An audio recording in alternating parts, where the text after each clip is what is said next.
Hi, good morning and welcome back to another edition of Discover History here at the Keys History and Discovery Center. I'm Curator Brad Bertelli, and today we're going to talk a little bit about some future exhibits that will be installed here in the next year at our facility. If you have any questions, Aaron is behind the camera and be happy to alert me to those questions while we're here live. Otherwise, I will get back to them later on in the afternoon. So today I'm sitting here in the downstairs of the Discovery Center in front of the Indian Key exhibit, my favorite exhibit here at the museum. And this museum, or this exhibit plus the kiosk behind me that says Indian Key, where the touchscreen monitor is, where we have loads of more information on the island.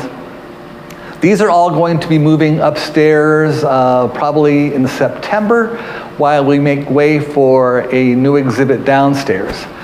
Before we talk about what's coming downstairs, upstairs we're going to move the model of Indian Key that shows how the island would have looked around 1840, just prior to the attack during the second escalation of the Seminole War on August 7th, 1840.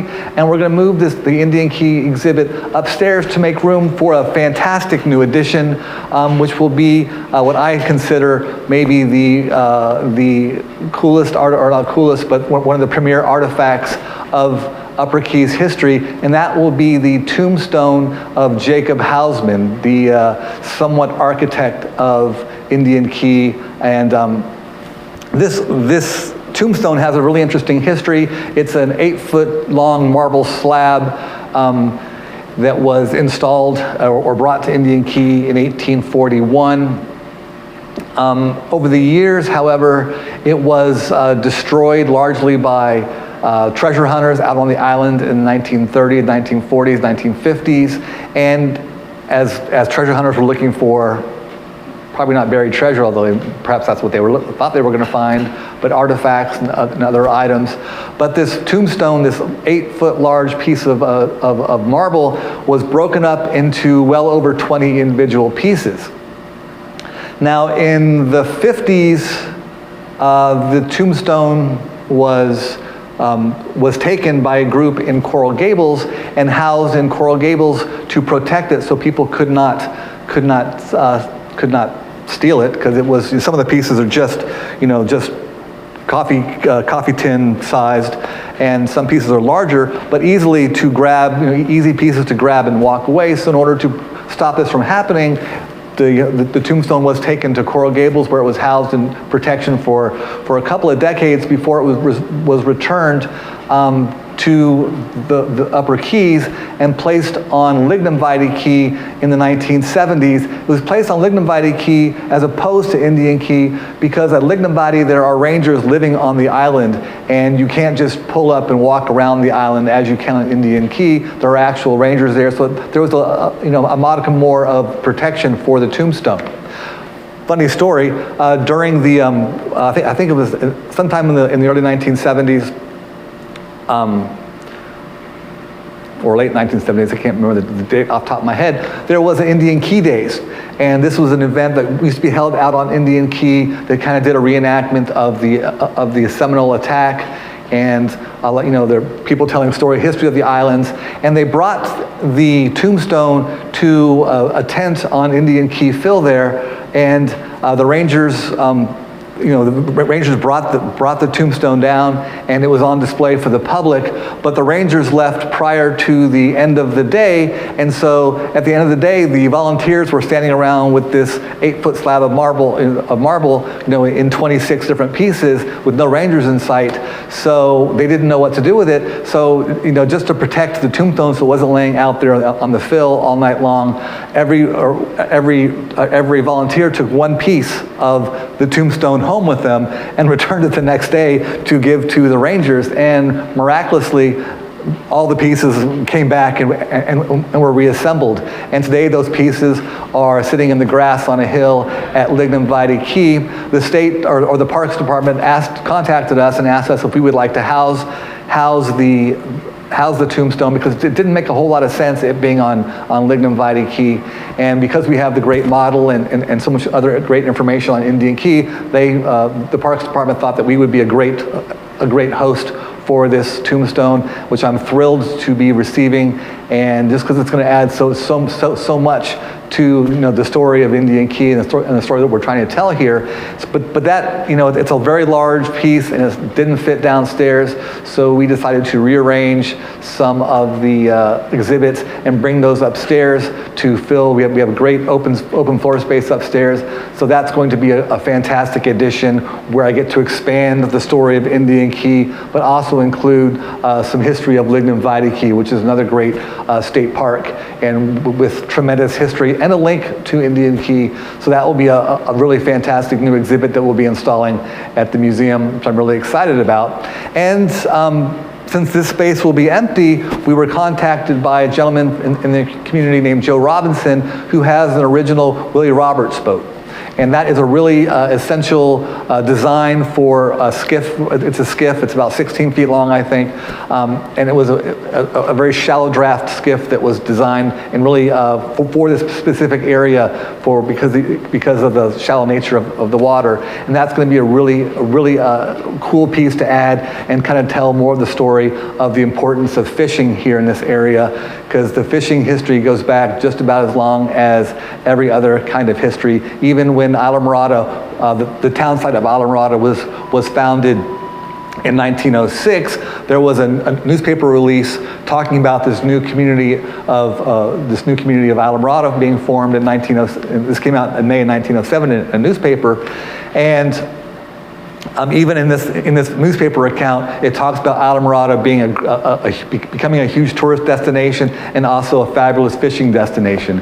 So fishing in Islamorada, fishing in the Upper Keys go hand in hand, go back for so long that that's going to be a really great addition to the Discovery Center here, and we're very excited by that. And that can't come in until the Indian Key moves upstairs, so we're hoping around October to install that exhibit, which is going to be really neat and just kind of cool to see kind of the evolution of fishing here in the Upper Keys. So Oh, and it ties into also perfect, not only our Legends of the Line exhibit, but also our BTT, our Bonefish Tarpon Trust exhibit. So it'll draw a bigger emphasis on the fishing community, which is really a very important story to tell. Thank you, Aaron, for reminding me of that. And so I'm excited about those two things. We're trying to continue to freshen up and to bring new information and new exhibits to the facility and to keep expanding our footprint and our knowledge base. So for our visitors to the islands, as well as our locals in the community who this is just such a great place to learn about about the local history and to get a greater understanding of what happened and how the Florida Keys developed. So we're really excited by those. And then launching a capital campaign in the coming weeks. Yes, and also we will be launching a capital campaign. These exhibits, they aren't free, and they are it costs money to create these exhibits. So we will be launching a capital campaign to help pay for the touchscreen monitors and just the woodwork and the exhibit designs to house the artifacts and to tell the stories and to just create some of the great more great exhibits here at the museum. And rest assured, more information on those campaigns will be coming in the near future. We're really excited to we haven't created a new big exhibit in a while, so I'm really excited about that. In the meantime, on Wednesday we have a great talk on Al Capone by author Sally Ling, and that is going to be on Wednesday from 6 to 7. One of the stories you probably won't hear Sally tell. She's going to tell a lot of stories about Capone's history in Miami and in the area. But there was a great tie-in to Al Capone in North Key Largo. I've talked about the Butters family time and time again. But one of the great stories of the Butters, they had a small hotel and restaurant on North Key Largo in the late 1920s, early 1930s.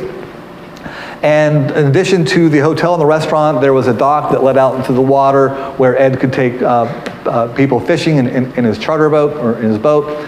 And also there was a small little gasoline station there that people could stop and fill up their cars. So one day Ed and Fern were outside and they hear a motor car come, rumbling down a road which Fern described as a roadster in one of her diary entries or memoirs. And they hear a roadster coming down the road and stops at the Key Inn, and there are 3 gentlemen inside, one of whom was Al Capone, and one of his associates steps out of the car and walks up to Ed Butters and says, Mr. Capone would like to use your dock to bring in some of his booze during Prohibition, and he will pay you $25 a load. And Mr. Butters said, I don't think so, no, we're gonna pass.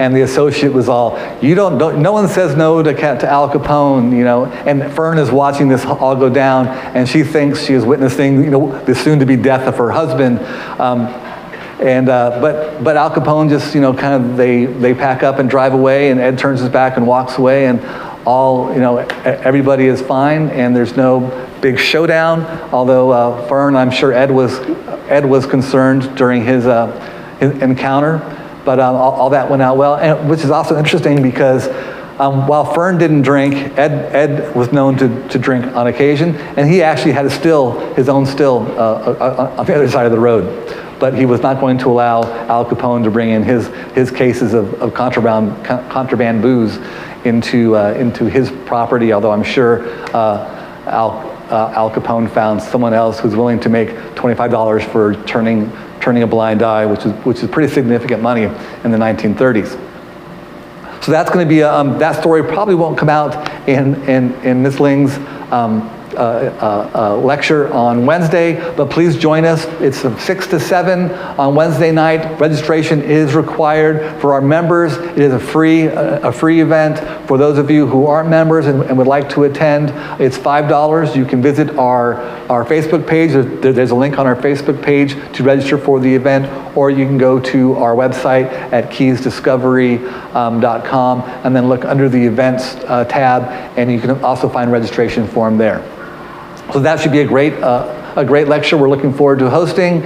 And in the meantime, we're going to wrap this segment up, and I hope you have a great week. I hope you join us Wednesday night for a great lecture on Al Capone.